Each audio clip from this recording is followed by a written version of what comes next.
The desert held its breath like a predator poised to strike, its red-gold claws stretching across the badlands where nothing tender dared to grow. Merciless heat shimmered above cracked earth that had forgotten the kiss of rain, while vultures circled overhead as if they already knew what the land had planned for Sarah Reynolds. Alone and heavy with child, she had been left to die in this unforgiving wilderness, her crime nothing more than carrying twin boys in her womb when her husband's family had demanded she deliver them an heir with a different name. Before we jump back in, tell us where you're tuning in from, and if this story touches you, make sure you're subscribed, because tomorrow I've saved something extra special for you. The wagon had been abandoned beneath a stunted juniper, its single wheel shattered beyond repair.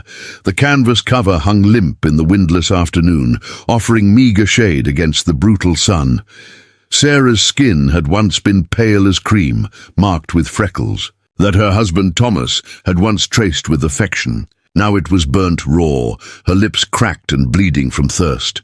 Her blue calico dress, sodden with sweat, clung to the great swell of her belly. "Please," she whispered, though no one could hear. "Just a little longer." The contractions had started. At dawn, gentle at first, like the distant thunder of buffalo herds she'd heard when they first crossed the Missouri. But as the sun climbed higher, the pain grew sharper, more insistent. Sarah had helped birth calves and foals back on her father's farm in Pennsylvania, but nothing had prepared her for this. The way her body seemed to fold in on itself, the relentless pressure, the fear that threatened to consume her more completely than the heat. Her hands, once soft from tending house, were now calloused and raw. She had spent 3 days trying to repair the wagon wheel, using only the few tools left behind when they abandoned her. Each night, she had kept a small fire burning, hoping against hope that someone would see the smoke, that help would come. But only the coyotes had answered, their eerie calls a mocking echo of her desperation. Sarah had been 19 when she married Thomas Reynolds, the third son of a cattle baron whose ranch spread across the Wyoming territory like a kingdom. She had thought herself blessed, Thomas, with his gentle eyes and easy smile, promising her a life of adventure in the West. What a fool she had been. The first year had been difficult, but sweet. They lived in a small cabin at the edge of the Reynolds ranch, Thomas working from sunrise to sunset to prove himself to his father. Sarah had grown adept at making do with little, at stretching meals and mending clothes until they were more patch than original fabric. When she announced she was expecting, Thomas had swept her into his arms, joy radiating from him like heat from a stove. But that joy had turned to ash in his mouth when his father, Jeremiah Reynolds, made his expectations clear. The Reynolds name needed strong sons, not useless daughters. The old man had lost his eldest son to pneumonia, his second to a cavalry charge during the war. Thomas was his last hope for continuing the legacy he had built through blood and ruthless determination. "If she gives you a daughter," he had said. Over dinner one night, his eyes cold and hard as river stones, sent her back east where she belongs. Sarah had felt the weight of his disapproval pressing down on her, as if her body's choices were somehow a reflection of her worth. Thomas had defended her that night, his voice rising against his father's for the first time since she had known him, but seeds of doubt had been planted. He began to watch her with a shadow in his eyes, a question left unspoken. Would she fail him too? The accident happened 2 months ago. A frightened horse, a fall that no one had witnessed. By the time they found Thomas, broken at the bottom of a ravine, it was too late for anything but prayers. Sarah had wept until she thought her heart would stop, but Jeremiah Reynolds had stood at his son's grave dry-eyed, his mouth a thin line of bitter acceptance. "You'll stay until the child is born," he had told Sarah afterward, his voice devoid of warmth. "If it's a boy, he stays here to be raised as a Reynolds should be. If it's a girl—" He hadn't needed to finish the thought. The contempt in his eyes had made his meaning clear. Sarah had tried to make herself small to be useful despite her growing belly. She cooked for the ranch hands, mended, cleaned, but Jeremiah watched her with increasing disdain as her belly swelled larger than expected. Twins, the midwife had announced after examining her, a hint of worry in her weathered face. And soon, I'd say.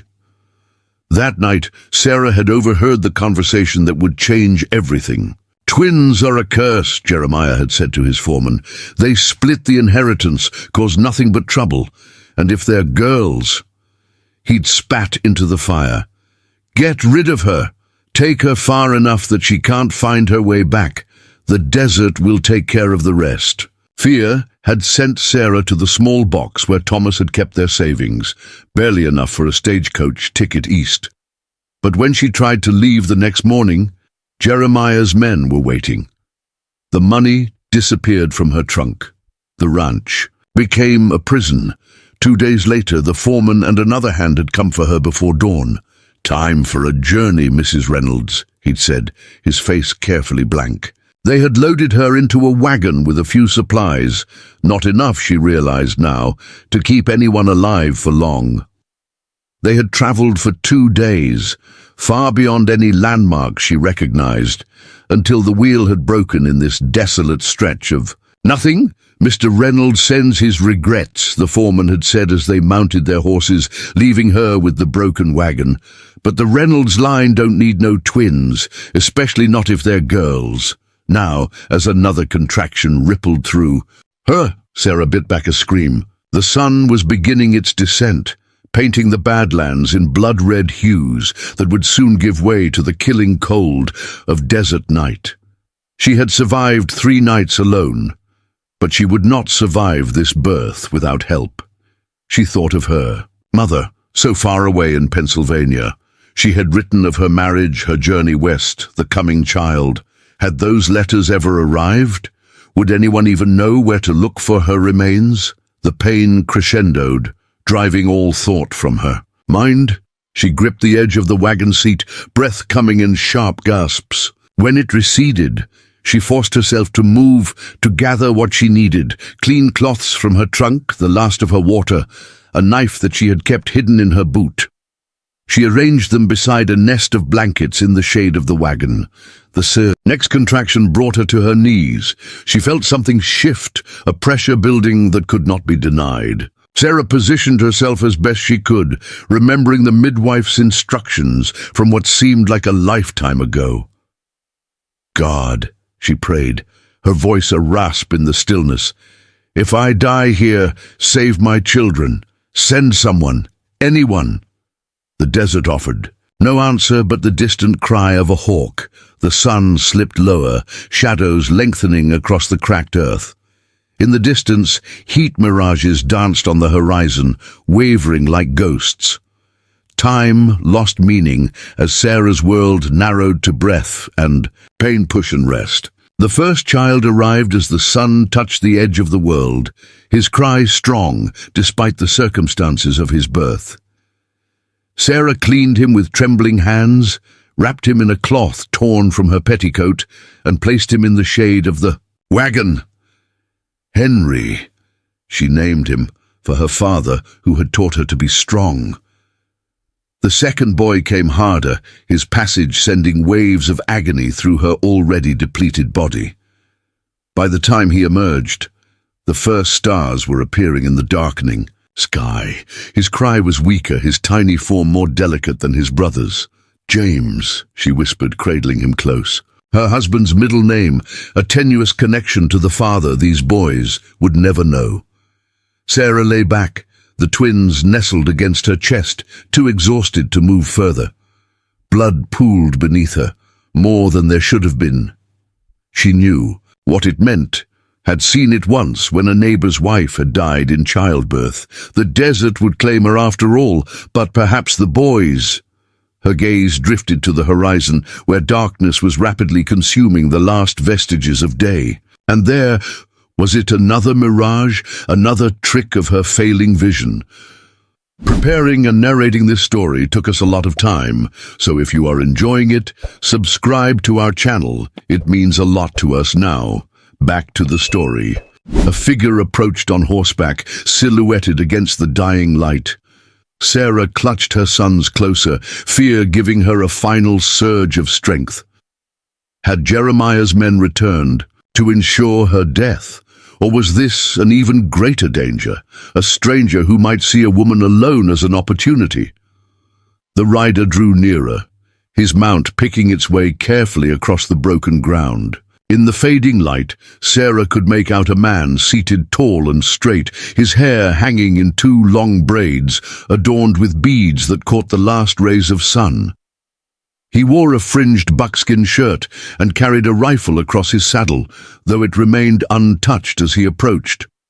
A Sioux warrior. Sarah had heard stories, none of them comforting to a white woman alone in the wilderness. She tried to push herself upright, to appear less vulnerable, but her body betrayed her. Darkness edged her vision, threatening to pull her under. The twins began to cry, their voices thin but determined, calling out to a world that had already tried to reject them.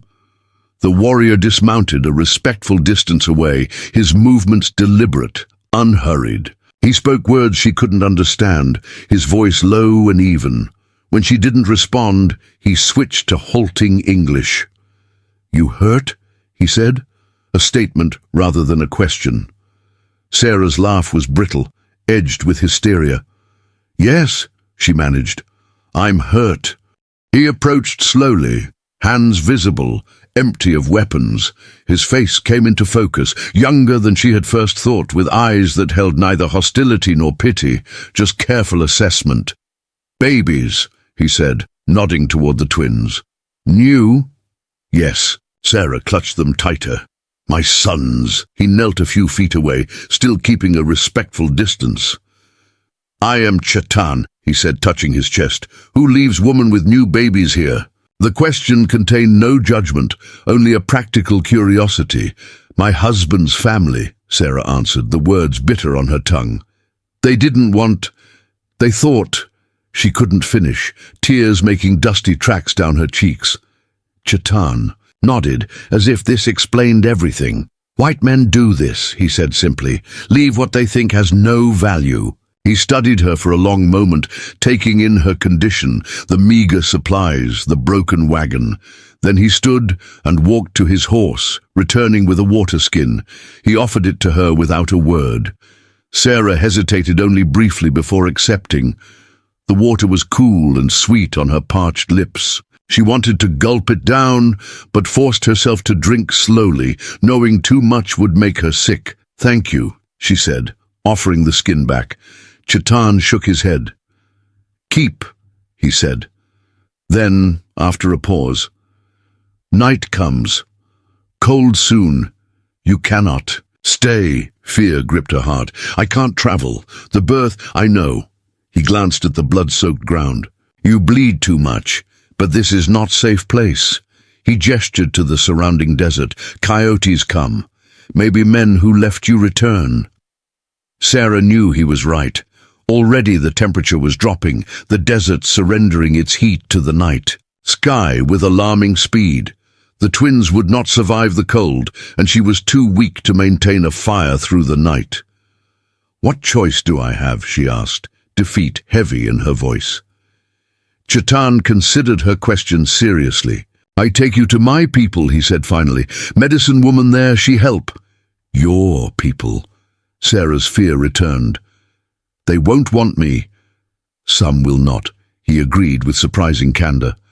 "But a pony, the medicine woman, she takes in what others. Oh, cast away. She will help." "Why?" Sarah asked, the question barely audible. "Why would you help me?" Chetan was silent for a moment, his gaze moving from her face to the twin boys and back again. "Many moons ago, white soldiers killed my wife," he said finally. "She carried our child." His expression remained stoic, but something flickered in his eyes, an old pain carefully contained. "No one helped her. I could not reach her in time." He straightened, decision made. I will not leave another to die when I can help. It is not our way. Sarah felt tears threatening again, this time from a gratitude so profound it had no words. She had been prepared to die in this barren place, her only hope that someone might find her sons before it was too late. Now this man, this stranger, whose people had every reason to hate hers, was offering salvation. How? She asked, looking at her weakened state, the newborn twins, the vast distance that surely lay between them and safety.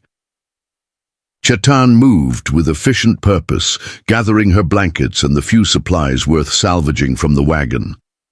He fashioned a carrier from his own blanket, a cleverly designed sling that would hold both infants securely against his chest. "You ride," he explained, indicating his horse. "I walk. Baby's here." He patted the sling. "But—" Sarah began to protest. "You too weak to hold them," he said matter-of-factly. "You fall, they die. Better this way." There was no arguing with his logic. With his help, Sarah managed to stand, swaying with weakness. The world spun alarmingly, and she would have fallen if Chetan's strong hand hadn't caught her elbow. "Blood loss makes head light," he observed. "Must go slow." Getting her onto the horse was a painful ordeal that left Sarah gasping and close to fainting. The twins were transferred to the sling, where they nestled against Chetan's chest, surprisingly quiet in their new position. As they prepared to leave, Sarah looked back at the wagon, the last tangible connection to her life with Thomas. There was nothing worth saving, nothing worth remembering except the bitterness of betrayal. "My husband wasn't like his father," she said suddenly, needing this stranger to understand. "He wouldn't have done this." Chetan paused, considering her. "Words, perhaps," he said finally, "but he left you among wolves." With that, he began walking, leading the horse at a careful pace across the darkening desert. Sarah clung to the saddle, fighting to stay conscious as they traveled. She watched Chetan's back, straight and strong despite the burden he carried. Occasionally he would murmur to the twins in his native tongue, soft words that seemed to soothe. Then when they grew restless, they walked for what seemed like hours, the moon rising to light their path across the Badlands. Sarah drifted in and out of awareness, her thoughts fragmented by pain and exhaustion. Once she thought she heard singing, a low, rhythmic chant that seemed to blend with the night sounds around them. "What is that song?" she asked, her voice thin in the vastness. Chetan glanced back at her. "Prayer for safe journey," he replied. "For you, for small ones." Sarah felt tears prick her eyes again. "Thank you," she whispered, though she wasn't sure if he heard. The land began to change subtly, the barren desert giving way to scattered vegetation, scrub brush, hardy grasses, the occasional cluster of trees marking the presence of water. Sarah's mind registered the transition dimly, hope flickering like a distant flame. They crested a low rise, and below them, nestled in a protected valley, Sarah saw the glow of fires. Tepees stood in a rough circle, their conical shapes solid and reassuring against the night sky. Dogs barked in the distance, announcing their approach. "My people," Chetan said, pausing to let her take in the sight. "A pony's lodge is there." He pointed to a teepee, set slightly apart from the others, marked with symbols Sarah didn't recognize. As they approached the encampment, figures emerged from the teepees, alerted by the dogs. Sarah felt the weight of unseen eyes, the murmur of voices speaking in a language she couldn't understand. Fear clutched at her again. What if they turned her away? What if they saw only an enemy in her pale skin and blue eyes? But Chetan continued. Forward, his pace unhurried, his bearing dignified. He called out in his native tongue, a brief explanation that caused the onlookers to fall back, making way for their passage. Before the medicine woman's lodge, Chetan finally stopped. He spoke quietly to someone just inside the entrance, and moments later, an elderly woman emerged. Her face was deeply lined, her hair white as snow, but she moved with the surety of someone half her age. She took in the scene with sharp, intelligent eyes, Chetan with the twins in their sling, Sarah swaying atop the horse. "Bring her inside," the old woman said in perfect English, startling Sarah. "Quickly now."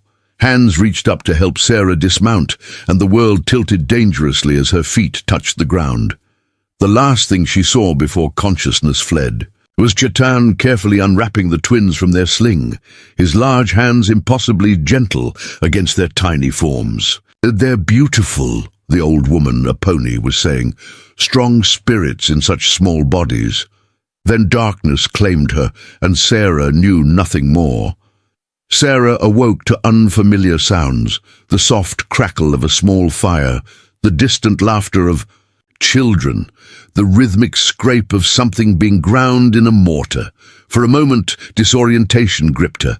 This was not the Reynolds Ranch, nor her family's home in Pennsylvania, certainly not the broken wagon in the Badlands. The air smelled of smoke, herbs, and something earthy she couldn't identify. She lay on a bed of soft furs, a woven blanket of intricate geometric patterns draped over her. The walls around her were hide, stretched over wooden poles that met at a central point high above, where daylight filtered through an opening with a smoke flap. A teepee. She was in a Sioux lodge. Memory rushed back like a flash flood. The birth, the blood, the twins. "My babies," she gasped, trying to sit up. Pain lanced through her abdomen, forcing her back down with a moan. "Be still," came a voice from nearby. "Your sons are safe."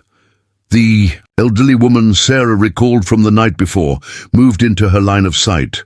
A pony, the medicine woman. Up close, her face was a map of deep lines, each one etched by time and experience. Her dark eyes, however, were clear and sharp, missing. "Nothing? You nearly died," a pony continued matter-of-factly, kneeling beside Sarah with a small clay cup. "Drink this. It will help with the pain and stop more bleeding." The liquid was bitter, with an aftertaste like willow bark. Sarah grimaced but drank it all, too desperate for relief to refuse. "My sons," she repeated, her voice steadier now. "Here." A pony moved aside, revealing a small cradle board near the fire. Sarah could see 2 tiny bundles, swaddled tightly in soft rabbit fur. "They are strong, like their mother." Sarah felt tears spring to her eyes. "You saved us. Chetan brought you. I merely used what knowledge the spirits have given me." A pony settled beside the fire, adding herbs to a pot of simmering water. "You were fortunate. Another hour and you would have bled into the earth, leaving these little ones alone in a hard world." "Where is he?" "Chetan," Sarah asked, suddenly aware of his absence. "Speaking with the council. Not all are pleased he brought a white woman to our camp." A pony's hands continued their work, nimble despite their age. "These are difficult times for our people. The white man's government makes promises with one hand and takes with the other. Some fear you may bring soldiers to our door." Fear clutched at Sarah's heart. "I won't. I have nowhere else to go. My husband's family left me to die." A pony nodded, unsurprised. "So Chetan said. It is not the first such story I have heard." She regarded Sarah with a measuring gaze. "What will you do when you are healed?" The question caught Sarah off guard. She had been so focused on surviving the immediate crisis that she hadn't thought beyond it. Where could she go? She had no money, no family within 1,000 miles. Going back to the Reynolds Ranch was unthinkable, and even if she could somehow make it to a town, what then? A widow with twin newborns would find little welcome or opportunity. "I don't know," she admitted finally. A pony seemed to accept this. "For now, you rest and regain your strength. Tomorrow is soon enough to think of tomorrow." A soft cry rose from one of the bundled infants. A pony moved to the cradle board, lifting the child with practiced ease. "This one, the second born, he has hunger," She brought the baby to Sarah, who awkwardly tried to position herself to nurse. A pony helped, adjusting pillows and showing her how to hold the infant. "You have not done this before," the old woman observed. Sarah shook her head. "I helped with calving and foaling on my father's farm, but this—" She looked down at her son's tiny face, still red and wrinkled from birth. "This is different. All new life requires guidance." A pony's voice softened. "The buffalo cow does not question how to care for her calf. Neither should you question your body's wisdom." As if to prove her point, James latched successfully, his tiny hands kneading reflexively. Sarah felt a rush of emotion so powerful it took her breath away. Love and fear intertwined, responsibility heavier than any burden she had ever carried. "What did you call him?" a pony asked. "James," Sarah replied, "and his brother is Henry." A pony made a soft sound, neither approval nor disapproval. "They will need names with power to protect them in this land, names that speak to their spirits." She returned to her work by the fire, but that can wait. For now, they are simply the sons of a brave mother. The flap of the teepee opened, admitting a shaft of bright sunlight. A young woman entered, her arms filled with dried meat and berries. She stopped short at the sight of Sarah awake and nursing, her expression a mixture of curiosity and wariness. A pony spoke to her in Lakota, gesturing toward Sarah. The young woman nodded, carefully placing her burden near the fire before approaching. "This is Kimimela, my granddaughter," a pony explained. "She will help care for you and the little ones." Kimimela appeared to be in her late teens, with a quiet dignity that reminded Sarah of Chetan. She wore a deerskin dress adorned with intricate beadwork and kept her eyes respectfully lowered as a pony introduced her. "Thank you," Sarah said to her directly, "for your help." The girl glanced up, startled to be addressed, then offered a tentative smile before speaking in halting English. "I help babies." James had fallen asleep at Sarah's breast. A pony showed her how to switch to Henry, who nursed with even greater vigor than his brother. Outside, the sounds of the camp continued, dogs barking, children playing, women calling to one another. Normal life continuing just beyond the teepee walls, while inside, Sarah struggled to adjust to her new reality. "How long have I been here?" she asked. "2 nights and a day," a pony replied. "The fever came and went. That is good. It means your blood is strong." 2 days. Sarah tried to process this. 2 days since her world had fallen apart and reformed into something unrecognizable.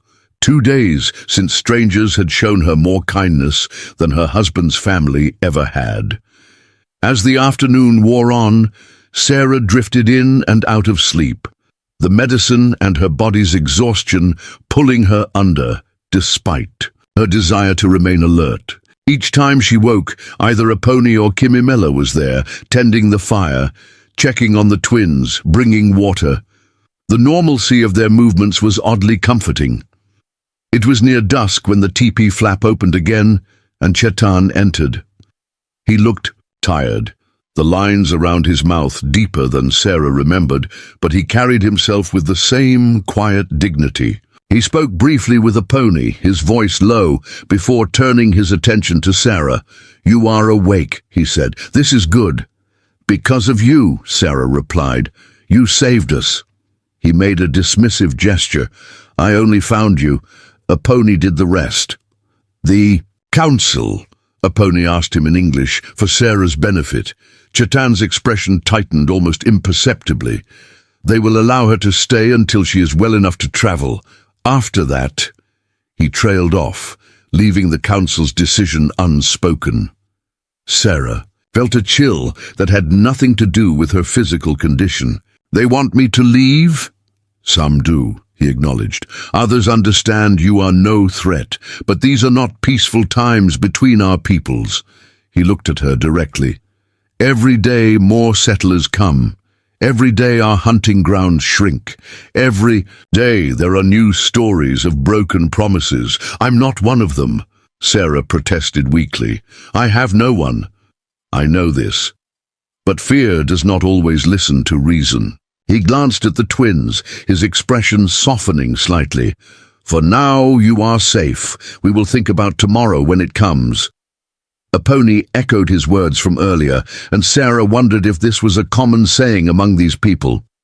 She tried to imagine living moment to moment, not weighed down by fears of the future or regrets of the past. It seemed both liberating and terrifying. There is something else, Chetan said after a pause. Riders were seen today, near where I found you. White men searching the desert. Sarah's blood ran cold. Reynolds' men.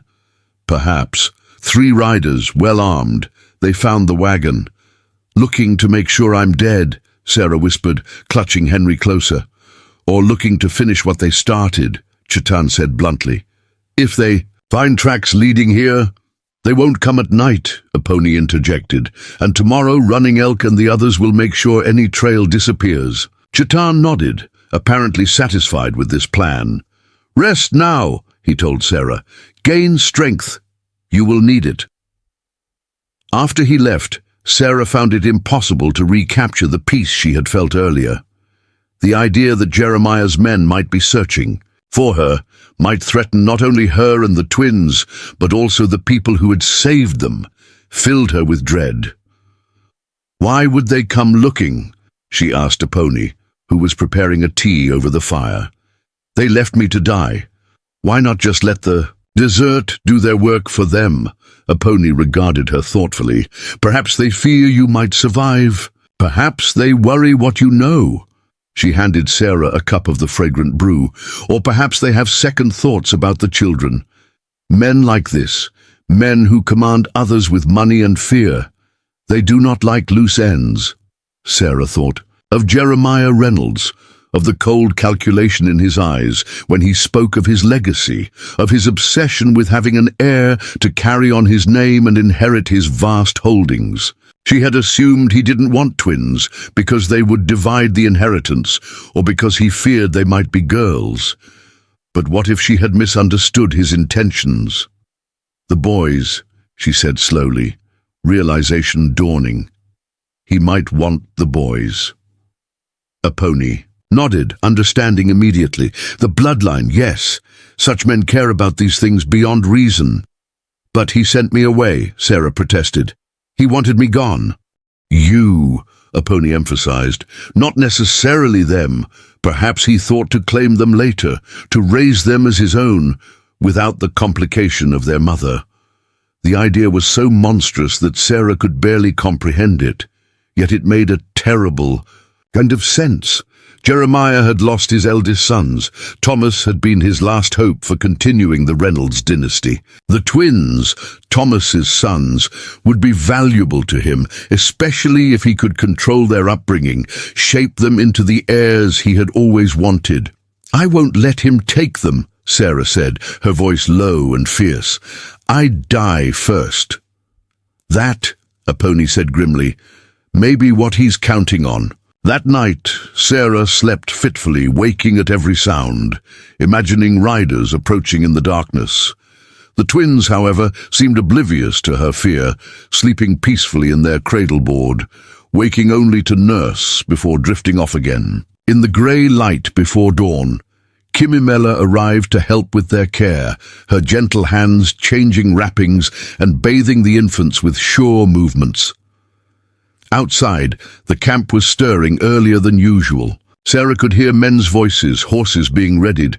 She caught fragments of Kimimela's translation as the girl listened to the activity. They go, make false trails, she explained haltingly. Lead bad men away. Sarah nodded her understanding. Thank you, she said, not for the first time. For everything. Kimimela gave her that same shy smile. You sleep now. I watch babies. Despite her anxiety, exhaustion pulled Sarah under again. When she next awoke, the teepee was filled with golden afternoon light. A different young woman was tending the fire, one Sarah hadn't seen before. She looked up when Sarah stirred, her expression openly curious. Kimimela went to help with washing, she explained in surprisingly good English. I am Wachiwi, bird. I'm Sarah, she replied, struggling to sit up.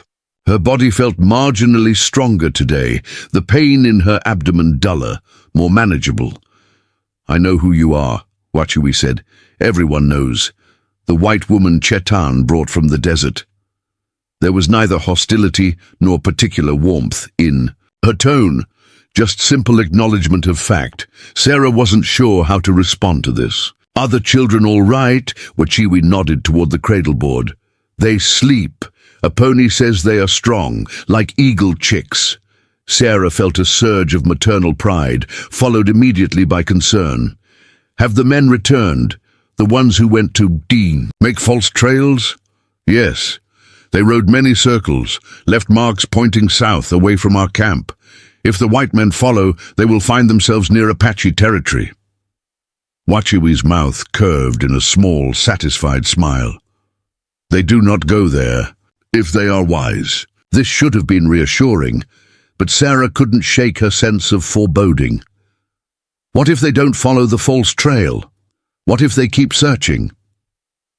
Wachiwi shrugged. Then our warriors will deal with them. She said it matter-of-factly, as if discussing the weather. The twins began to stir, making small mewling sounds that signaled hunger. Wachiwi helped Sarah position them for nursing, showing no discomfort at the intimate task. As they fed, she studied them with open curiosity. They do not look the same, she observed. Sarah looked down at her sons. It was true. Though both had the same delicate features of newborns, Henry was slightly larger, with a tuft of dark hair that promised to be as black as his father's. James was smaller, more delicate, with hair so fine and light it was nearly invisible. Twins often don't, Sarah explained, even though they're born together. Wachiwi nodded thoughtfully. We had twins in our band once, boys. One lived, one died before the naming ceremony. She made a small gesture, possibly warding off bad luck. It is rare among our people. Is it considered unlucky? Sarah asked hesitantly. Some think so, Wachiwi admitted. But a pony says twins have special medicine, 1 foot in this world, one in the spirit world. They see things others cannot. The idea was both strange and oddly comforting. Sarah looked at her sons with new eyes, wondering what futures awaited them in this harsh, beautiful land. A pony says you have nowhere to go, Wachiwi continued, that your husband's people abandoned you. Yes. Sarah saw no point in hiding what the entire camp likely already knew, and now the white men search for you. For the children, I think, Sarah corrected. My father-in-law, he wants an heir. He may have decided the twins could serve his purpose without me in the way. Wachiwi's expression darkened. Men who think children are possessions, she said with unexpected vehemence. They are the same in any tribe. Something in her tone suggested personal experience, but Sarah knew better than to pry. Instead, she changed the subject. How did you learn to speak English so well? A shadow crossed Wachiwi's face. The missionary school, 3 winters. She touched a small cross that hung at her throat, half hidden by her dress. They taught reading, writing, their God's words, also how to be ashamed of our ways. You escaped? Sarah guessed. My father traded many horses to bring me home, Wachiwi corrected. He saw what the school was doing, not teaching, but erasing. Her fingers closed around the cross. Some things are useful to keep, others I try to forget. The conversation was interrupted by a pony's return. The old woman carried bundles of fresh herbs and what looked like strips of dried meat. She spoke to Wachiwi in Lakota, and the young woman nodded, making space by the fire. The men who went. To make false trails, saw something else, Aponi told Sarah as she arranged her bundles. More riders coming from the east. Soldiers. Sarah's breath caught. Are they looking for me too? No. Aponi's face was grim. They are looking for us. There is a new treaty, new borders for our hunting grounds. They come to tell us we must move again. But this is your home, Sarah protested. Aponi gave her a look that contained centuries of patience in the face of injustice. Home is where the people are, she said simply.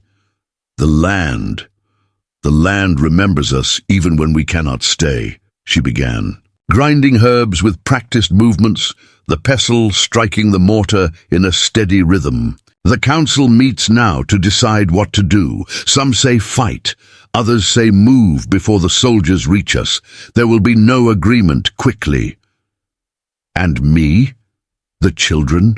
Sarah asked, suddenly afraid that in the face of this larger threat, their presence would become an intolerable burden. That too they discuss, Aponi acknowledged, but Chetan speaks for you. He has standing among the warriors. They listen. Outside, the camp's activity had taken on a more urgent quality. Women could be heard packing belongings, men checking weapons. The peace of the morning had evaporated like dew under the harsh sun. If the soldiers come, Sarah said slowly, and find me here. Yes, Aponi confirmed her unspoken thought. It would go badly for everyone. The weight of this realization settled over Sarah like a stone. She had brought danger to these people who had saved her life, who were continuing to protect her despite the risk. Their kindness might cost them dearly. I should leave, she said, though the thought of facing the wilderness again with newborns filled her with terror. As soon as I can travel. Aponi regarded her steadily. And go where, Sarah Reynolds? Back to the people who left you to die? To a town where a woman alone with 2 infants would find only charity laced with judgment? Or into the wilderness to face the elements again? Put that way, every option seemed impossible. Sarah felt tears of frustration burning behind her eyes. I don't know, she admitted, but I can't let your people suffer because of me. Our people have suffered long before you came, Aponi said, her voice gentle despite the hard truth of her words. And will continue to suffer long after you go. This is not your burden to carry. The teepee flap opened, admitting Chetan. He looked even more tired than before, his face drawn with the weight of whatever had been discussed in the council. He spoke rapidly to Aponi in Lakota, the words flowing too quickly for Sarah to catch any of the few phrases she had begun to recognize. Aponi listened, nodding occasionally, her face betraying nothing of her thoughts. When Chetan finished, she responded briefly, gesturing once towards Sarah and the twins. Finally, Chetan turned to address Sarah directly. The council has decided, he said. We break camp tomorrow at dawn, moving deeper into the hills where the soldiers will not easily follow. Sarah nodded, steeling herself for the inevitable next words, that she and the twins would not be joining them, that they would be left behind or directed to the nearest settlement. Instead, Chetan continued, You will come with us. She stared at him in disbelief. The council agreed to this? Not all, he admitted, but enough. You are still healing. The little ones are too young for the trail alone. He paused, then added quietly, And I gave my word that I would see you safe. Sarah didn't know what to say. The depth of this commitment from a man who owed her nothing left her speechless. There is a condition, he continued. When we reach the summer hunting grounds, when you are stronger, you must decide your path, to stay or to go. And if you choose to go, you must never speak of where you have been, who you have seen. I would never betray your trust, Sarah promised.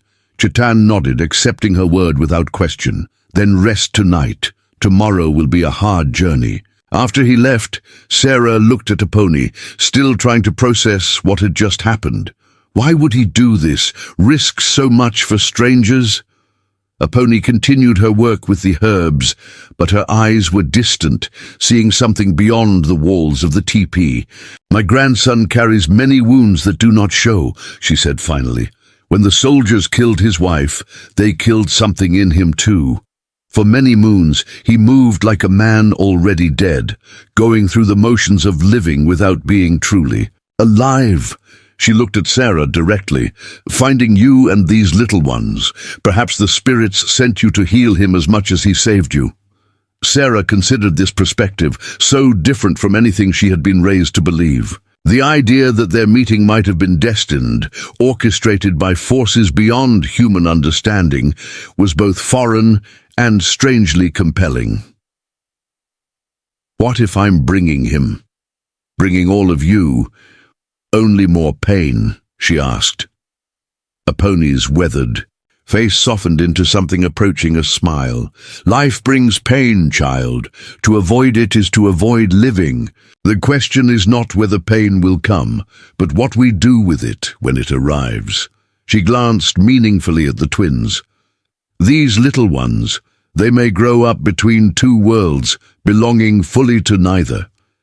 That is a difficult path, but it may also be one of great vision, great understanding." Outside, the sun was beginning its descent, painting the sky in shades of orange and gold.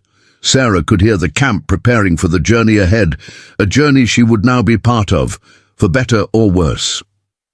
"Tomorrow," Aponi said, rising to check on the twins, "we go to meet whatever waits for us. Tonight we pray it is something better than what we leave behind." Dawn broke with the sound of a camp dismantling itself, the efficient movements of a people who had perfected the art of mobility. Sarah sat outside Aponi's teepee, wrapped in a borrowed blanket, watching as the Sioux women rolled hides, packed cooking utensils, and secured belongings to travois. She felt useless, still too weak to help, yet acutely aware that her presence had contributed to this rushed departure. The twins slept against her chest, bundled together in a sling Kimimela had fashioned, their tiny breaths sinking in slumber. Henry's shock of dark hair had dried into wild tufts, while James remained nearly bald, his skin more translucent than his brother's. 1 week old, and already they had survived more than many did in a lifetime. "You should not sit on the ground," Aponi scolded, emerging from the half-dismantled teepee.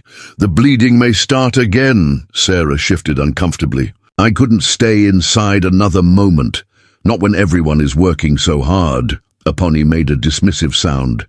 "You work by healing, by keeping those little ones alive." She handed Sarah a strip of dried meat. "Eat. The journey will be long." Chetan appeared, leading 3 horses, and bore a modified travois, smaller than the others, with a cradle-like structure built into it. "For you and the little ones," he explained, noting Sarah's questioning look. "You cannot ride properly yet." The contraption looked precarious, but Sarah was in no position to object. Any means of transport was better than being left behind. "Thank you," she said, the words feeling inadequate for everything he had done. "I don't know how I'll ever repay—" "There is no debt between us," he interrupted, his expression softening slightly. "The Creator put you in my path. I followed his will." Before she could respond, a commotion rose from the eastern edge of camp. A young warrior rode in hard, his horse lathered with exertion.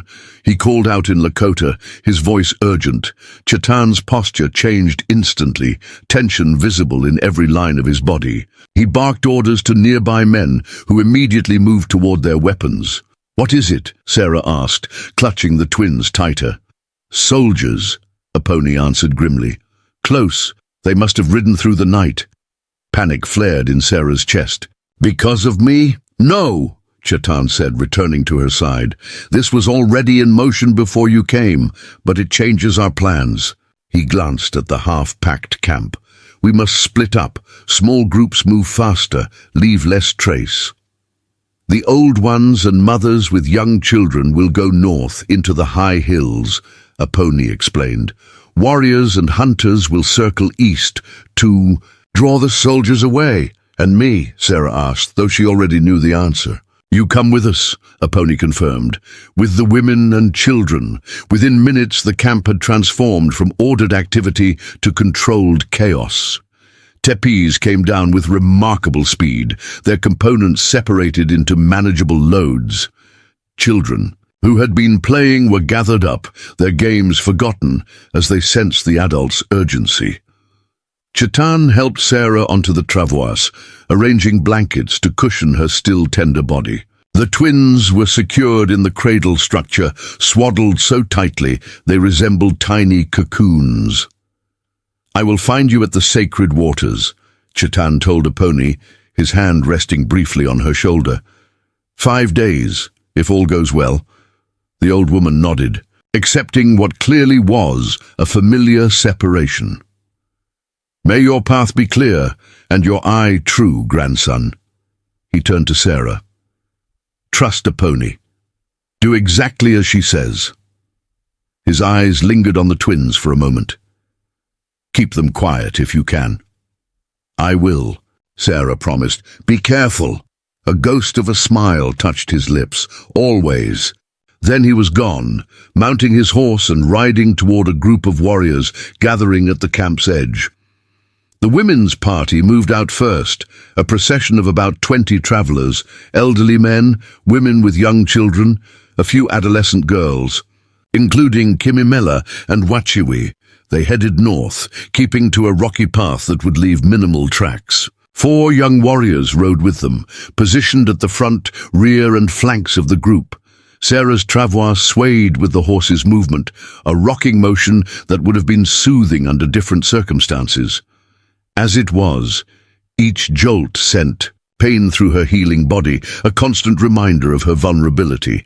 They traveled in near silence, the only sounds the creak of leather, the clop of hooves on stone, and the occasional whisper between travelers. Even the children seemed to understand the need for quiet, their usual exuberance dampened by the tension surrounding them.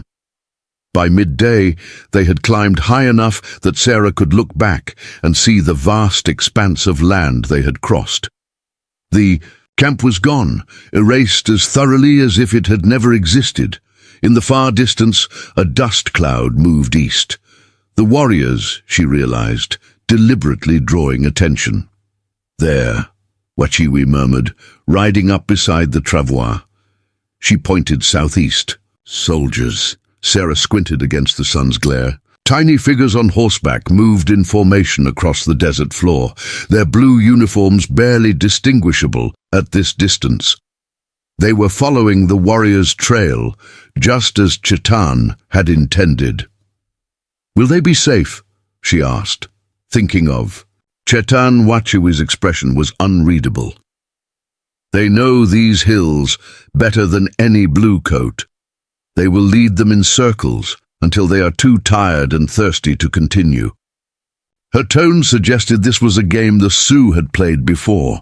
They continued north, the terrain growing more difficult as they ascended. Pine forests replaced scrubland, the air cooler and fragrant with resin. Sarah had never been this high, in the mountains, had never seen the land from a bird's perspective. Despite their dire circumstances, she couldn't help but be moved by the wild beauty surrounding them. The twins woke hungry, their cries piercing the quiet of the forest. Sarah nursed them awkwardly as the travois continued to move, Kimimela riding. Close to ensure they didn't fall. The girl's gentle presence was a comfort, her calm voice soothing as she taught Sarah Lakota words for common objects.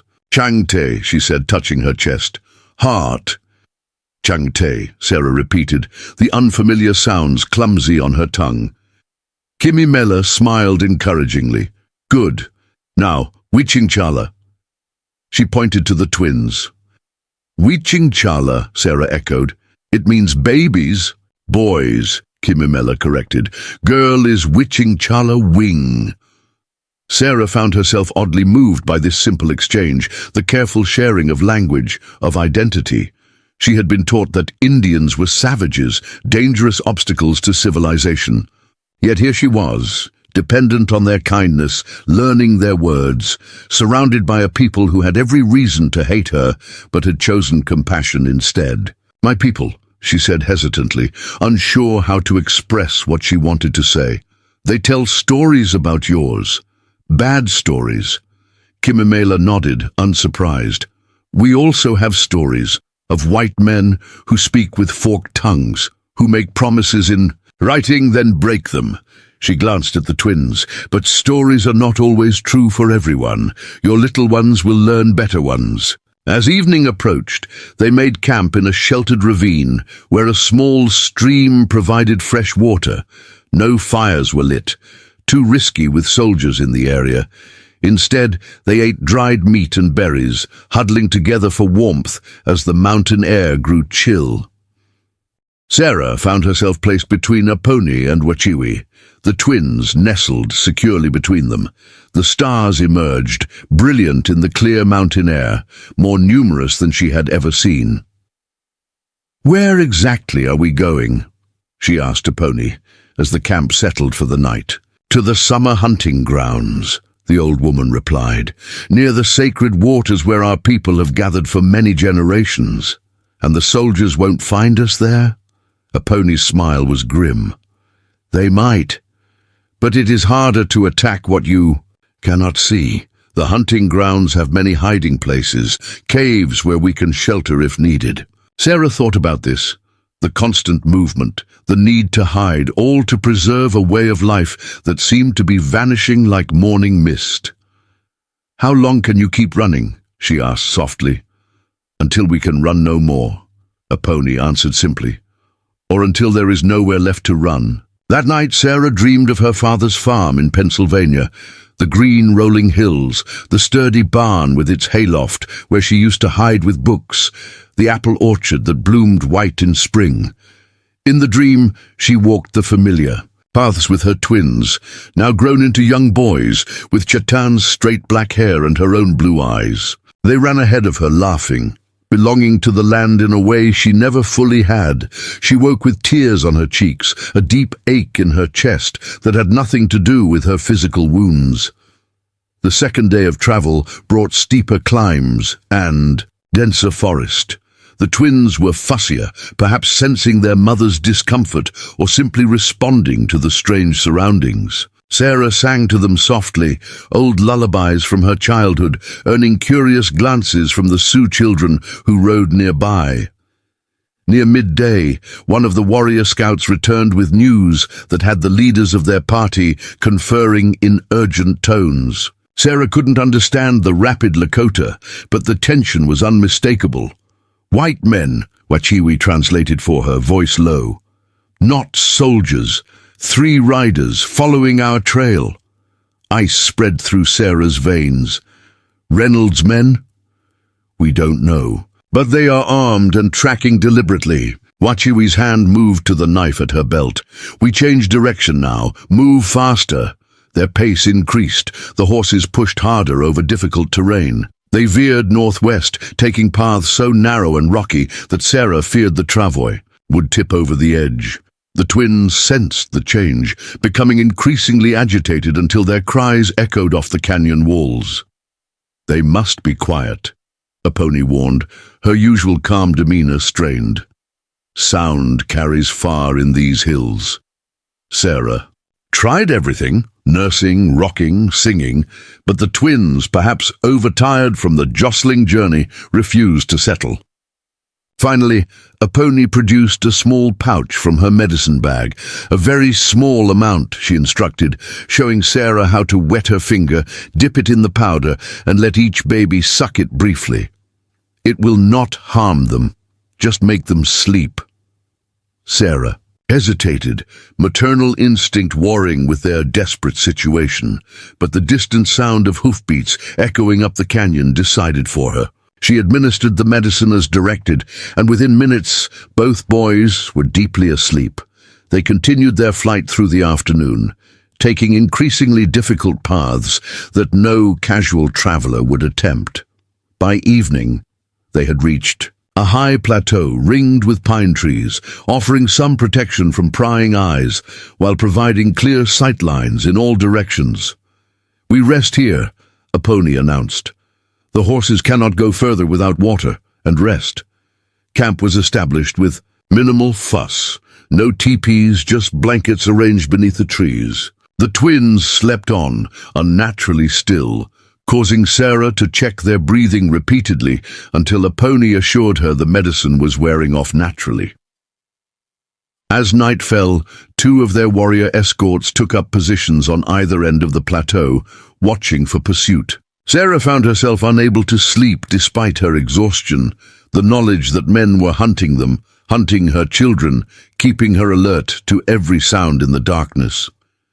Wachiwi settled beside her, wrapped in a blanket against the mountain. "Chill.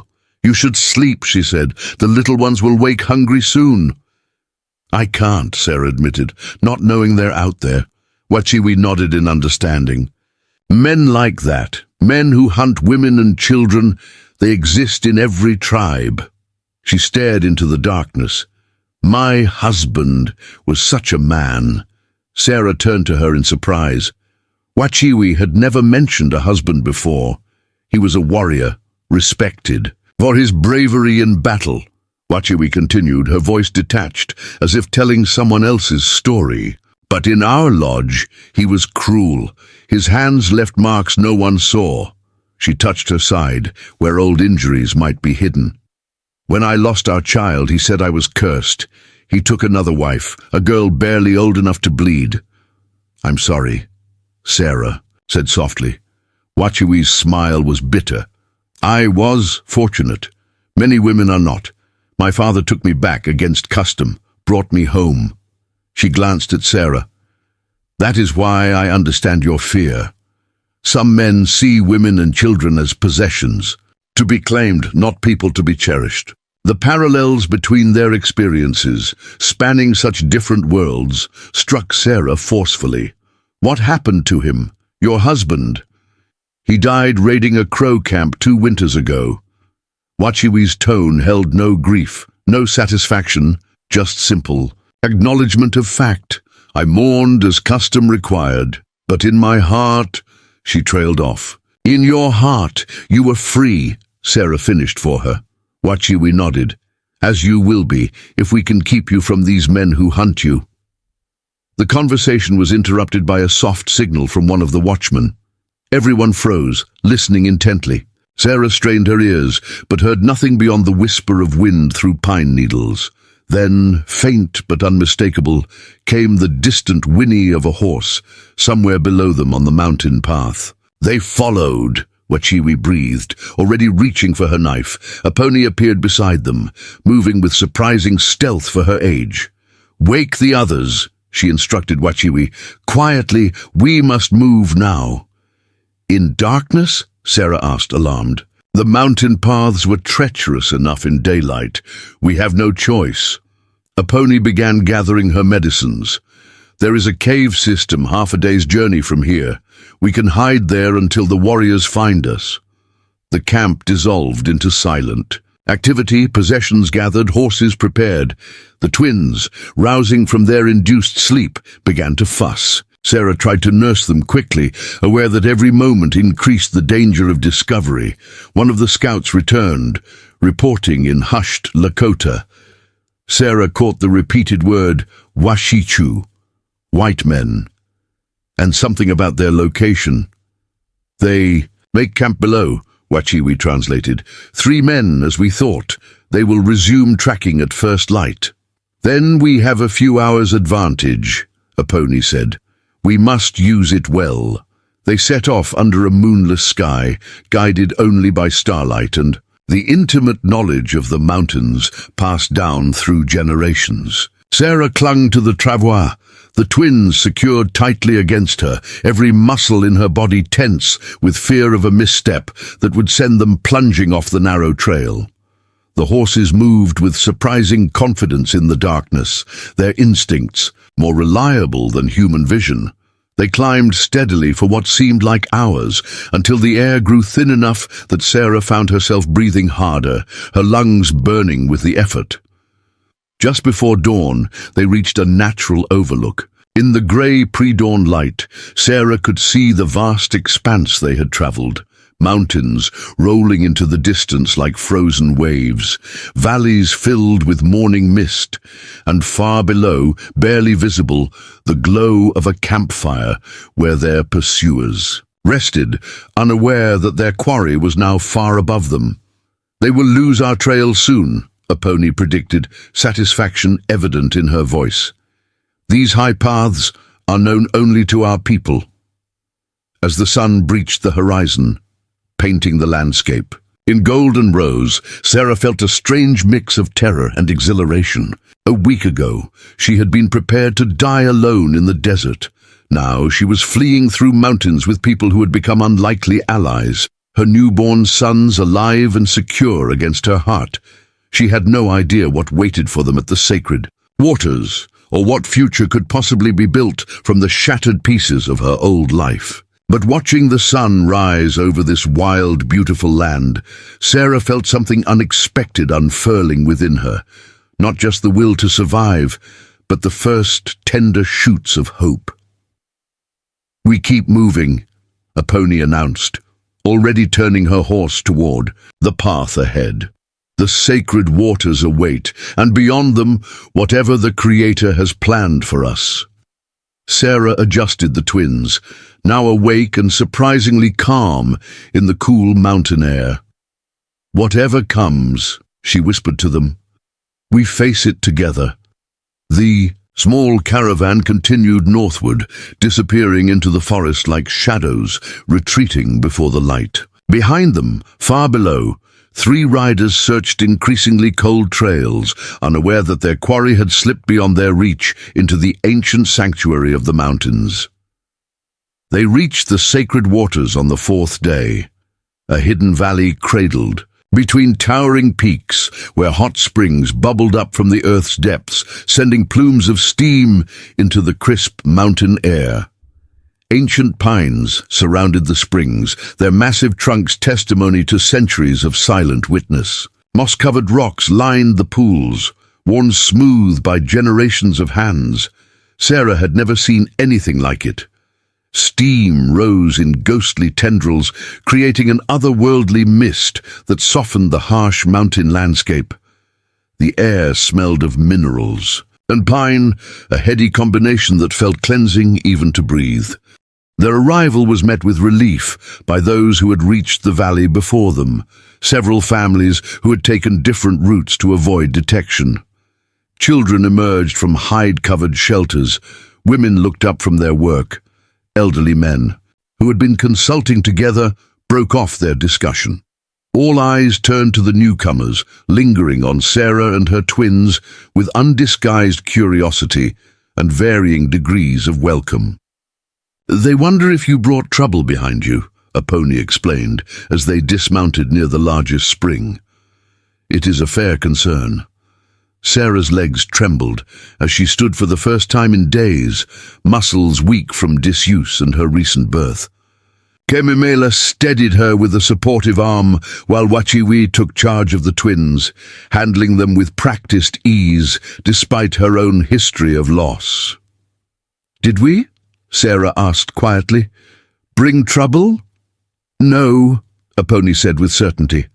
"The men following? You lost your trail where the rocks give no marks. Even if they find it again, they would be days behind us now." One of the elder men approached, his face deeply lined, years etched into his copper skin like the rings of an ancient tree. His hair, braided with strips of red cloth, hung white against his buckskin shirt.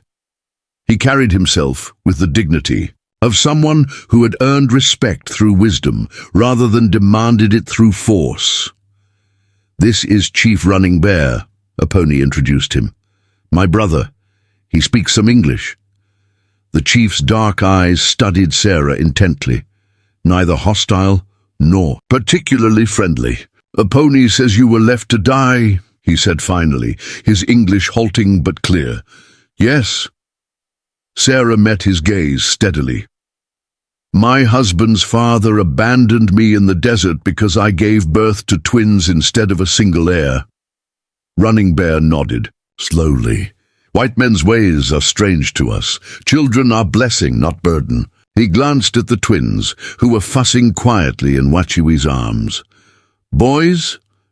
Yes. Henry and James. The chief's mouth twitched slightly. They will need Lakota names while they are with us. Names with power. It wasn't a request, Sarah realized, but it wasn't spoken unkindly either. It was simply how things would be, an acknowledgement that her sons now existed in a world where Henry and James carried no meaning, no protection. I would be honored, she said, and meant it. Running Bear seemed satisfied with her response. He spoke to a pony in Lakota, a lengthy exchange that Sarah couldn't follow, though she caught her name and Chetan's mentioned several times. My brother says you may stay until you are strong enough to decide your path, a pony translated. He has questions, but they can wait until you have rested. Sarah was led to a small lodge set apart from the others near one of the smaller springs. Inside, furs and blankets had been arranged to form a comfortable sleeping area, and a small fire pit in the center provided warmth against the mountain chill. The spring water has healing properties, Kimmy Meller explained, helping Sarah settle onto the furs. Later, when you are rested, we will take you there. Left alone with her sons, Sarah finally allowed herself to fully absorb their situation. They had escaped immediate danger, but what future awaited them here, among people whose very way of life was under threat? How long before soldiers or settlers pushed even into this remote sanctuary? And what of her pursuers? Would Jeremiah Reynolds truly abandon the search for his grandchildren, his last connection to his dead son? The twins nursed and slept, oblivious to their mother's concerns. Sarah marveled at their resilience, their ability to thrive despite everything. Henry, the larger of the two, had developed a serious expression that reminded her of Thomas in his quieter moments. James remained more delicate, but his grip had strengthened, tiny fingers clutching her. Thumb with surprising force. Your father would have loved you both so much, she whispered to them as they slept, no matter what his father thought. She dozed fitfully, awakened by every unfamiliar sound, the call of mountain birds, the distant laughter of children, the soft footfalls of women moving about the camp. When Kimmy Meller returned with food, a rich stew of dried meat and wild roots, the sun was already low in the sky, casting long shadows across the valley. You should eat, then we go to the spring, the girl said. A pony says it will help with the healing.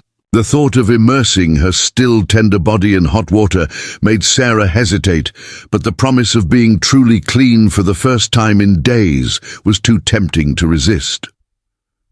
After eating, she followed Kimmy Meller to a small, secluded pool, somewhat removed from the main springs. Women's pool, Kimmy Meller explained, for after childbirth, monthly bleeding, special healing. Steam rose from the surface of the water, which shimmered with an unusual opalescence. Sarah could smell the minerals, sulfur and something else, something earthy and primal. All clothes, Kimmy Meller instructed, already removing her own dress. Without self-consciousness, water must touch everywhere. Sarah hesitated only briefly before disrobing. Her body felt foreign to her, stomach still swollen from pregnancy, breasts heavy with milk, the tender areas between her legs still raw from birth. But Kimmy Meller showed no reaction to her appearance, treating it as the natural state of a new mother. The water enveloped Sarah like a warm embrace, almost too hot at first, then blissfully soothing. She gasped as the mineral-rich spring worked. Its way into muscles she hadn't realized were knotted with tension. Kimmy Meller showed her how to cup the water and let it flow over her shoulders, her breasts, the still healing tissues that had been torn by childbirth. This place is sacred to your people, Sarah observed, noting the reverent way Kimmy Meller approached the springs. The girl nodded. Many generations come here. Waters heal body, cleanse spirit. She touched the surface of the pool, creating ripples that caught the fading sunlight. We believe Creator's breath warms the water from below, reminder of life beneath all things. Sarah closed her eyes, letting herself sink deeper into the spring. The heat penetrated to her very core, carrying away days of fear and pain. For the first time since Thomas's death, she felt something approaching peace. "The twins," she said suddenly, opening her eyes. "Who's watching them?" "Wachui," Kimimela assured her. "She knows how to care for little ones." They stayed in the spring until the light began to fade, then dressed in clean clothes Kimimela had brought, a simple deerskin dress for Sarah, soft and supple against her skin. Her hair, washed with a mixture of special clay from the springs, hung loose down her back, already drying in the cool evening air. As they walked back to the lodge, Sarah noticed a commotion at the camp's edge. People gathering, voices raised. In welcome, her heart quickened. Could it be Chetan? Kimimela confirmed, breaking into a smile. The warriors return. They hurried toward the gathering. Through the crowd, Sarah caught glimpses of mounted men, their faces painted for war, feathers, and coup sticks adorning their horses. At their center rode Chetan, his expression grave despite the apparent success of their mission. When he saw Sarah, something flickered across his features. Relief, perhaps, or satisfaction at finding her and the twins safe. He dismounted in one fluid motion and made his way through the welcoming crowd. "You made it," he said simply when he reached her. "Thanks to a pony and the others," Sarah replied. "What about the soldiers?" A ghost of a smile touched his lips. "They are camped 50 miles east, exhausted and confused, believing we fled toward the buffalo grounds." Running Bear approached, and Chetan turned his attention to the chief, speaking rapidly in Lakota. The news, whatever it was, caused murmurs to spread through the gathered people. "What is it?" Sarah asked Kimimela. "Soldiers have paper, new treaty," the girl translated, her expression troubled. "Say this land now belongs to white settlers. We must go to reservation by next moon." Sarah felt a cold weight settle in her stomach. Even here, in this remote sanctuary, the relentless expansion of her people threatened to extinguish the way of life that had saved her and her children. "What will you do?" she asked. Kimimela shrugged, a gesture that conveyed both resignation and determination. "What we always do, find new place, adapt, survive." That night, the camp gathered around a central fire for a council. Sarah sat at the edge with the twins, feeling simultaneously part of and separate from the proceedings. The discussion was entirely in Lakota, but she didn't need to understand the words to read the emotions on the faces around her: anger, defiance, fear, resolve. Chetan spoke at length, his voice carrying the weight of experience. Whatever he proposed caused heated debate, with some warriors nodding in agreement while others shook their heads vehemently. Running Bear listened to all sides, his weathered face revealing nothing of his own thoughts. Later, as the council broke up into smaller groups, Chetan found Sarah outside her lodge, the twins asleep in their makeshift cradle. "You look better," he observed, sitting beside her on a fallen log. "The springs have helped." "They have," she agreed. "Kimimela says they're sacred." "They are." He gazed toward the mist rising from the hot pools. "My people have come here for countless generations. Before horses, before guns, before white men crossed the great waters." "And now?" Sarah asked gently. His expression hardened. "Now they say this land belongs to others. That marks on paper matter more than centuries of history." He picked up a stick, drawing absent patterns in the dirt. "The council is divided. Some say fight, others say we cannot win against so many guns. What do you think?" Chetan was silent for a long moment. "I think there are different kinds of winning," he said finally. "Sometimes surviving is victory enough." Sarah thought of her own journey, the betrayal, the birth, the desperate flight through the desert. "I understand that now," she said quietly. He glanced at the sleeping twins. "The naming ceremony will be tomorrow. A pony has seen their spirits in her dreams. Will they be accepted here?" Sarah asked, voicing the fear that had lingered beneath all others. "Children of mixed blood." "They are children," Chetan said simply. "In our way, they belong to the mother's people until they are old enough to choose their path." He met her eyes directly. "The question is, what do you choose, Sarah Reynolds? Will you stay among us or seek your own people when you're able?" It was the question she had been avoiding since her rescue. The thought of returning to white society carried its own dangers. A widow with twin infants and no means of support would face limited options, none of them appealing. She might find work as a laundress or cook in some frontier town, but the stigma of her situation would follow her, and the spectre of Jeremiah Reynolds would always loom. Staying meant embracing a completely foreign way of life, one under constant threat of extinction. It meant raising her sons between worlds, belonging fully to neither.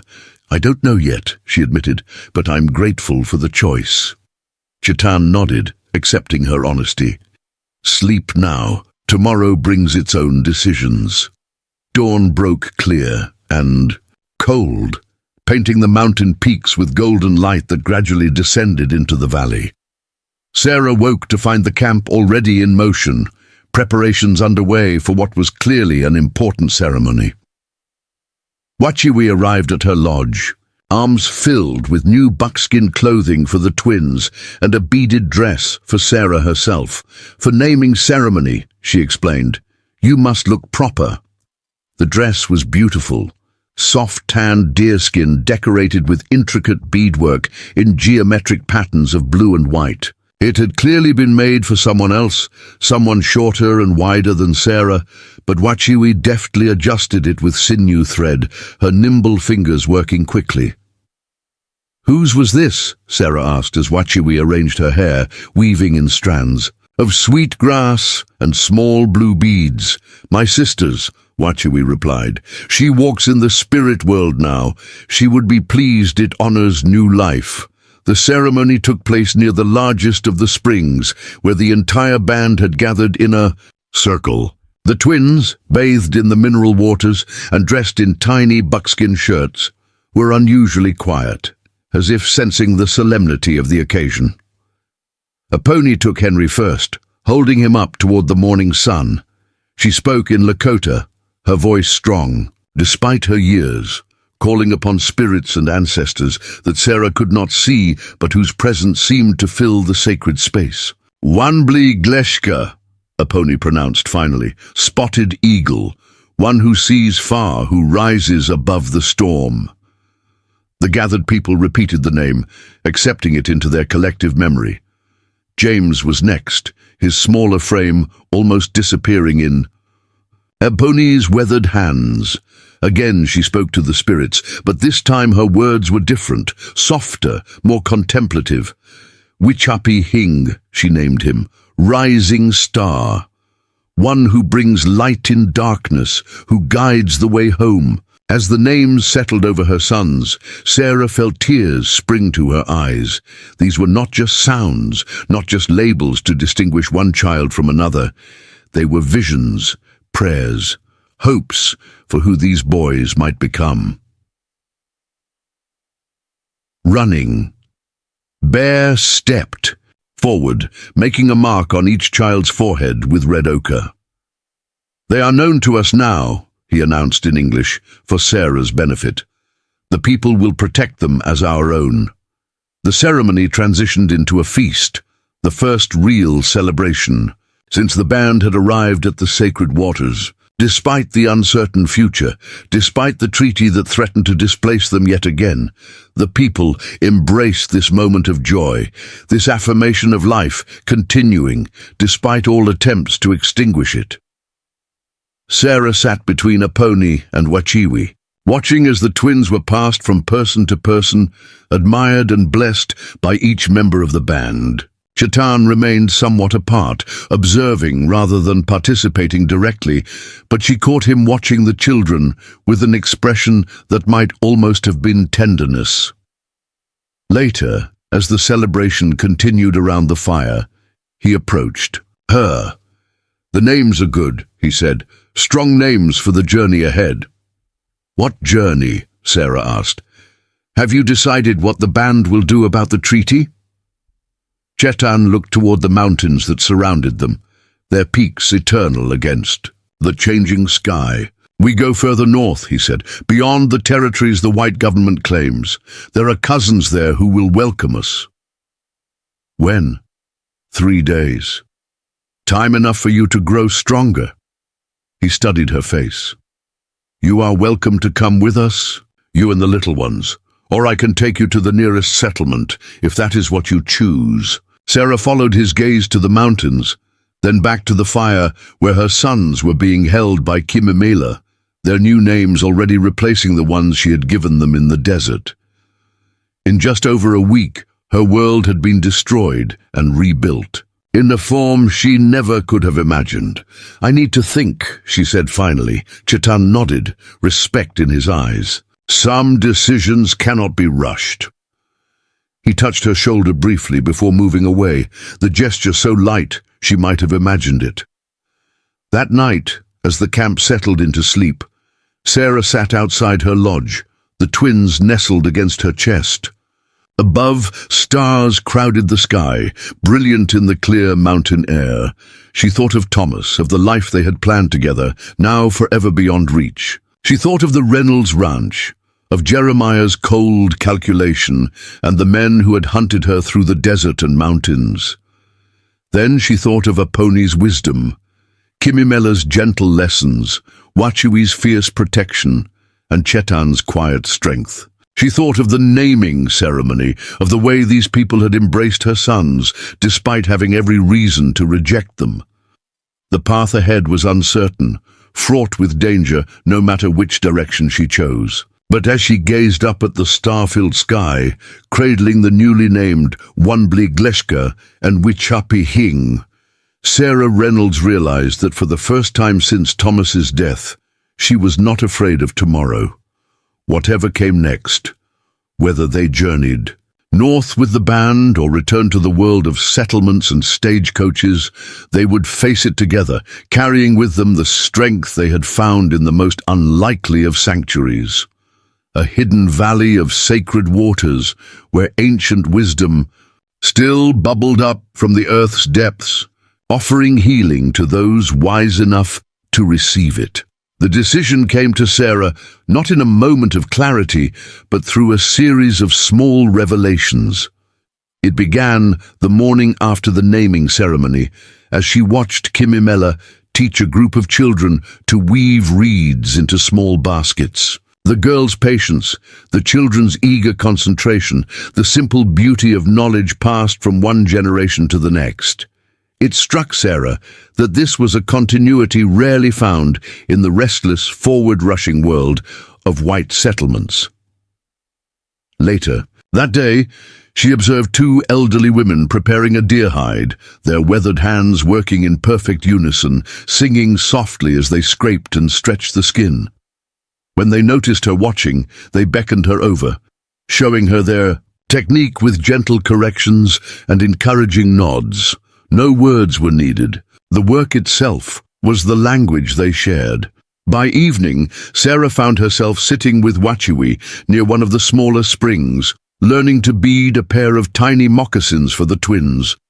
Her stitches were clumsy compared to Wachiwi's precise patterns, but the older woman simply guided her fingers without judgment or impatience. "In your world," Sarah asked as they worked, "what happens to women without husbands, without family?" Wachiwi considered the question, her needle never pausing. "They are part of the band," she said simply. "All contribute what they can, cooking, tanning hides, gathering medicines, caring for children. No one goes hungry if others have food." "And children without fathers?"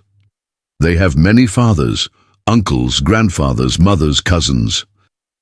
Wachiwi: gave her a sidelong glance. "You worry for your sons?" Sarah nodded. "In my world they would be pitied. Orphans, half-orphans. It's a hard path. Here they would be Wanbligleshka and Wichapi Hing, sons of a strong mother, nephews of the people." Wachiwi tied off a thread. "Different path, not easy, but never alone." That night, as Sarah nursed the twins in her lodge, a pony joined, her bringing a tea brewed from herbs gathered near the springs. The old woman settled beside the small fire, her gaze distant as if seeing beyond the hide walls surrounding them. "You have been thinking," she observed, "about your path forward." "Yes," Sarah admitted. "So many questions, so few certain answers." A pony's smile was gentle. "That is the way of all important choices. If the path were clear, there would be no need to choose." "In your visions," Sarah began hesitantly, "when you saw my son's spirits, did you see anything of their future?" The old woman was silent for a long moment, her fingers tracing patterns in the air, as if reading invisible signs. "I saw 2 eagles flying above a great river," she said finally. "One flew toward the rising sun, one toward the setting sun, but their paths crossed many times. What does it mean that they will walk different paths but remain connected?" A pony's dark eyes found Sarah's. "And that whatever you choose now, they will someday make their own choices." Sarah looked down at her sons, already growing and changing daily. Henry, Wanbligleshka, stared back with solemn eyes that seemed too knowing for his age. James, Wichapi Hing, slept peacefully, one tiny hand curled against his brother's arm. "And what of Chetan?" she asked, the question emerging. Before she could reconsider it, "What does he truly think of our presence here?"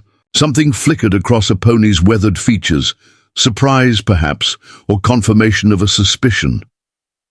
"My grandson walks his own difficult path," she said carefully. "Since losing his wife, he has kept his heart closed, focused only on protecting the people, honoring the old ways. He's been kind to us." "Yes." A pony studied her thoughtfully. "Perhaps that is why some of the young warriors whisper. They see him changing, showing interest in more than hunting and war councils." "I wouldn't want to cause trouble for him," Sarah said, a new worry forming. "If my presence makes things difficult—" A pony raised a hand, stopping her. "Trouble comes whether we invite it or not. The question is not whether storms will gather, but how we weather them." She rose, gathering her medicine pouch. "Sleep now. Morning brings its own wisdom." The next day dawned grey and cool, clouds gathering over the mountains in tightly wound formations that promised rain. The camp's activity increased as people prepared for the coming journey north, checking travois lashings, sorting possessions to determine what could be carried and what must be left behind, smoking meat for the trail ahead. Sarah found herself helping almost without conscious decision, her hands joining others in the communal work. When Wanbligleshka fussed, a grandmother simply lifted him from the cradle board and soothed him, while Sarah continued packing dried berries into parfleche bags. When Wichapi Hing needed nursing, a space was created near the fire where she could sit comfortably, sheltered from the increasingly sharp wind. Midday brought the first scattered raindrops, fat and cold against the skin. People moved their work inside lodges or under hastily erected shelters of pine boughs. Sarah was helping Kimimela secure a stack of hides when she noticed unusual activity at the camp's southern edge, warriors gathering, weapons in hand. "What's happening?" she asked, but Kimimela was already moving toward the commotion, her young face tense with concern. Sarah followed, the twins secure with Wachiwi in a nearby lodge. As she approached, she saw Chetan mounted on his war pony, giving rapid instructions to a group of warriors. Others were ushering women and children toward the caves that dotted the valley's northern ridge. "Riders coming," a young man told Kimimela. In Lakota, the urgency in his voice needing no translation. Sarah felt cold dread spreading through her chest. "Soldiers?" Kimimela shook her head after listening to more hurried explanations. "Not soldiers. 3 men. Same ones from before. The Reynolds men. They had found the trail after all." Chetan spotted Sarah and rode over, his expression grim. "You should be with the children in the caves," he said without preamble. "Are you certain it's them?" she asked. "The men who were tracking us?" "Yes. Our scouts recognized the horses." His eyes held hers steadily. "They are heavily armed and approaching quickly. They must have picked up our trail where it crosses the eastern ridge." Sarah's mind raced. These men had tracked her across desert and mountains, persisting where others would have abandoned the search. Whatever reward or punishment Jeremiah Reynolds had promised them must be significant. "Let me speak to them," she said suddenly. Chetan's brow furrowed. "Why would you face men who wish you harm?" "Because they're here for me, for the twins. Their quarrel isn't with your people." She looked around at the camp, at the women hurrying children to safety, at warriors preparing for a confrontation that could only end badly. "Enough blood has been shed over borders and belonging. I won't add to it. And if they try to take you by force, take the children." Sarah lifted her chin. "Then your warriors will stop them, and it will be the Reynolds men who caused the fight, not me." Chetan studied her face, something like respect kindling in his eyes. Finally, he nodded and turned to the warriors, issuing new orders in rapid Lakota. They responded immediately, half moving into concealed positions around the clearing where the confrontation would take place, the others withdrawing to form a protective line before the caves. "They will be hidden but ready," Chetan explained, dismounting to stand beside her. "If the white men show violence, they will not leave this valley. And if they don't, then you speak your words, and we see what comes of them." He handed her his knife, a gesture that startled her. "Keep this hidden in your dress. Use it if you must."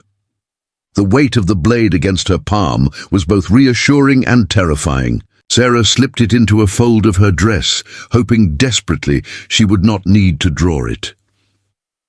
Rain began to fall more steadily as they waited in the clearing, forming a silvery curtain that reduced visibility and muffled sounds.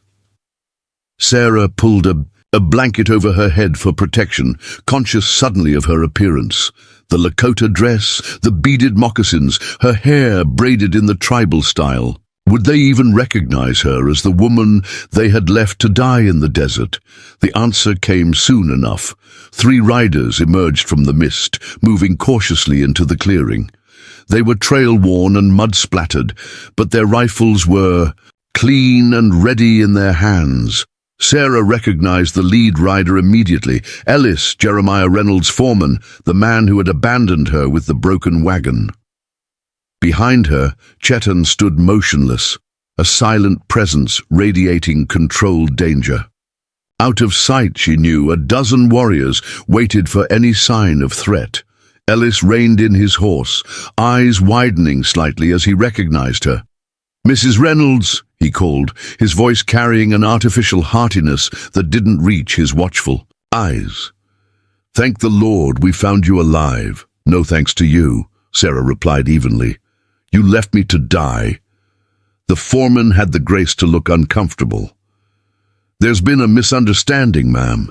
We were separated in that dust storm, couldn't find you nowhere. Been searching for weeks." The lie was so blatant that Sarah almost laughed. "Strange how you searched in exactly the wrong direction until now." Ellis dismounted slowly, handing his reins to one of his companions. He approached with exaggerated caution, eyes flicking to Chetan and back to Sarah. "Your father-in-law is sick with worry, ma'am. Sent us to bring you and the little ones home safe." "My father-in-law ordered you to abandon me in the desert," Sarah corrected him. "But he wants my sons, doesn't he? The Reynolds heirs." Ellis dropped the pretense, his expression hardening. "Those boys belong at the ranch, with their family. Mr. Reynolds has rights." "They belong with their mother." Chetan spoke for the first time, his deep voice carrying quiet authority. Ellis glanced at him dismissively. "This ain't your business, Indian. The woman and children are under our protection," Chetan replied, unruffled. "That makes it our business." The foreman's hand drifted toward his holstered pistol. Immediately, the atmosphere in the clearing changed. A dozen warriors emerged from concealment, bows drawn, rifles aimed. Ellis froze, suddenly aware of how completely outmatched they were. "Tell Jeremiah Reynolds that his grandchildren are safe and well cared for," Sarah said into the tense silence. "Tell him that if he truly wants what's best for them, he'll let them grow up in peace." "He won't accept that," Ellis warned, though his bravado had diminished considerably. "He'll bring the cavalry next time." "The cavalry is already hunting." "It's for other reasons," Chetan said with grim humor. "They have not found us yet." Rain streamed down Sarah's face, cold rivulets that matched the ice in her veins. This moment, this confrontation, clarified everything. There could be no return to her old world, no compromise with the man who had tried to murder her for his own ambition. "Go back, Ellis," she said quietly. "Tell him I died in the desert just as he intended. Tell him the children died with me. Let him mourn what he threw away." "And if I don't?" the foreman challenged, though the tremor in his voice betrayed his fear. Sarah drew Chetan's knife, the blade catching dull light even in the rain. "Then you won't leave this valley to tell him anything?" For a long moment, no one moved. The only sounds were the gentle patter of rain and the distant rumble of thunder rolling through the mountains. Then Ellis stepped back, hands raised slightly. "You've changed, Mrs. Reynolds," he observed, something like reluctant respect in his tone. "Time was you wouldn't say boo to a goose." "Motherhood changes a woman," Sarah replied. "So does betrayal." Ellis mounted his horse with deliberate movements, signaling his companions to turn around. "This ain't over," he said, but the threat sounded hollow. "Yes," Sarah countered. "It is." They watched in silence as the three riders disappeared back into the rain and mist. Only when they were long gone did the warriors lower their weapons, melting back into the camp with quiet efficiency. Sarah stood motionless in the rain, the knife still clutched in her hand, emotions coursing through her too rapidly to name.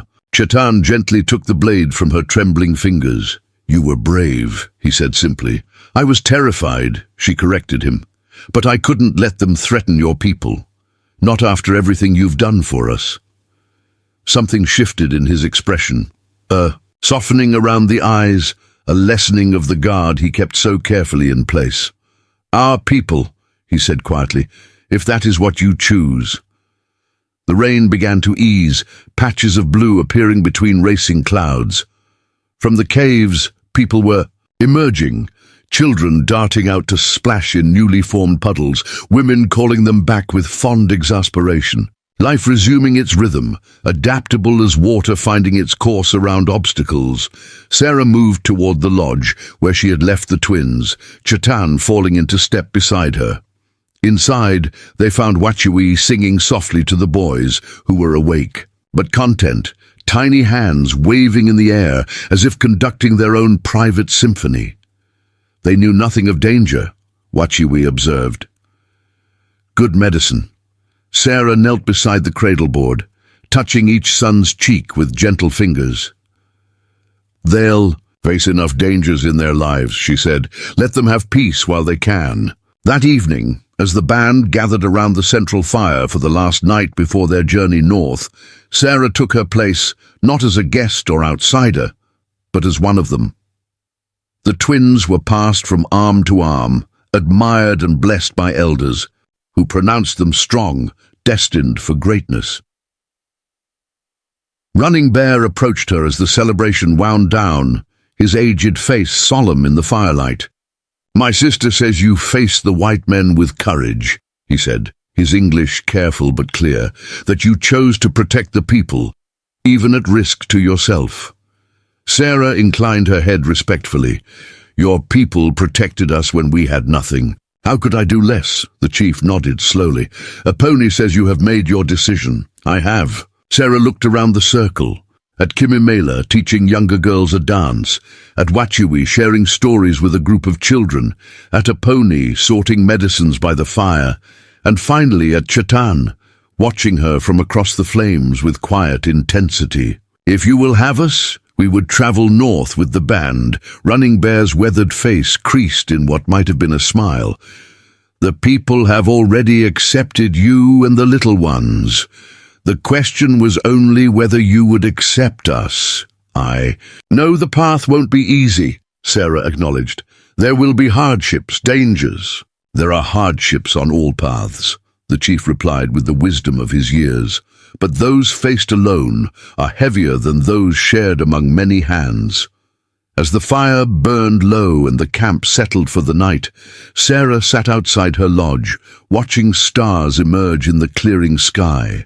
The twins slept peacefully within, their new names settling around them like protective mantles. Soft footsteps approached, Chatan bringing an extra blanket against the post-rain chill. "You're certain of your decision?" he asked, settling beside her on a fallen log. "As certain as anyone can be of anything in this world," she replied. "My sons will learn both ways, their fathers and their adopted peoples. They'll carry both worlds within them." Chatan was silent for a moment, contemplating the stars above. "It will not be simple," he said finally. "There will be those among us who never fully accept them, or you, and the white world will always see them as between, belonging nowhere completely. Or belonging everywhere," Sarah countered, "seeing with eyes that understand both sides." She turned to face him directly. "What about you, Chatan? Do you have doubts about my choice?" His expression, usually so guarded, opened to her like a night flower blooming. "When I found you in the desert, I thought only to honor my wife's memory by saving what she could not be saved." He looked toward the lodge where the twins slept. "I did not expect to find my own healing in yours." The simplicity of his words, the depth of feeling behind them, touched Sarah in a place she had thought forever closed after Thomas's death. Not romantic love. It was too soon, too complicated for that, but a connection, a possibility that someday hearts might mend enough to risk opening again. "We leave at dawn," Chatan said, rising. "The journey north will be difficult, especially with little ones. We'll manage," Sarah replied with newfound confidence. "One day at a time." He nodded, understanding in his eyes. "One day at a time," he agreed. "That is how all great journeys are made." As he walked away, Sarah remained beneath the stars, feeling not the closure of one chapter but the opening of another. Tomorrow they would travel north, away from the soldiers' roots, away from Jeremiah Reynolds's reach, toward a future unknown but faced together. The sacred waters had healed more than her body. They had washed away fear, leaving in its place a quietly growing certainty. Whatever came next, whether years of peace or new challenges, she and her sons were no longer alone in facing it. For a woman who had been abandoned in the Badlands to die, there could be no greater victory than that. Up next, you've got two more standout stories right on your screen. If this one hit the mark, you won't want to pass these up. Just click and check them out, and don't forget to subscribe and turn on the notification bell so you don't miss any upload from us.